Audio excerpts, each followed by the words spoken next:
Okay, this jam was, it started with just a one chord vamp in C, with just a bass line going on. It's not C major, it's not C minor, it's just C. And it's kind of what we would call a kind of a funk feel. So I'm going to not commit a major third against that C riff because that makes it too pretty, but I'm also not going to commit minor. That sounds like a minor song. So the notes I can use are the root, the flat 7, the 6, and the 5. None of those will commit the tonality. And the way I would play off of those 4 notes, but with a muted sound. And the deader I make the string, sometimes the better it feels. So if the riff is, here's if it's not muted very much. Works okay. Here's very muted. And notice the in-between things I'm doing with my pick.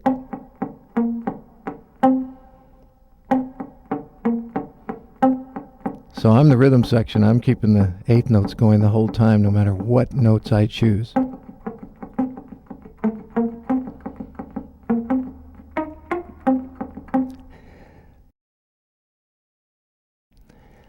So now let me share some of the voicings that I chose during this little jam we were doing. For that C vamp thing, that's an A natural and an E flat, which to me kind of looks like an F7th chord, but it's just part of the C sound. It's kind of funky, especially if you play it short and spiky. And notice I'm putting a little lift on it when I'm doing it. That gives the feel to it.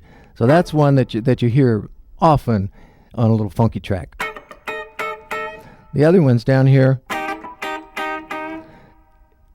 G natural, E flat, but I'm bending a little bit up to the E natural, which makes it feel good. If I stay just on, it's a little stagnant, but put a little grease on it with your finger there and play a rhythm pattern. Then you can go back and forth on those two.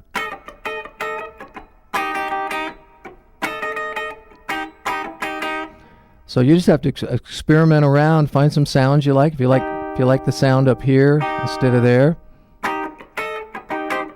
same notes, but you're in a closer position. You get a little busier, and I suggest you just have fun with looking for those little part voicings that aren't committed to the major or the minor. You know, when I start jamming with some guys, or like I was doing against this track, I try to organize my part, and the way I start, this has always worked for me, is to start very simply. Space, space, space. Because I don't know what else is going to go on. Maybe there's a clavinet player, percussionist. We know the bass line's working. That's busy, so he's carrying the weight as the song is going. So in the beginning, I always start simple. And I leave space to see if anybody else is doing something. If they don't, I'll play it again. And as it develops, I'll just completely add to what I would call as my motif. Wow, that was greasy right there. It's all based off of the very simple part I started with, though. And I just keep developing. Sometimes I'll leave more space. Same pieces of information that I had available to me, but I just keep changing them up a little bit. It's a little rhythm game you can play while you're jamming with your guys, you know, in the garage or at the house. And if it starts not feeling good as a unit, it's probably because it's not organized.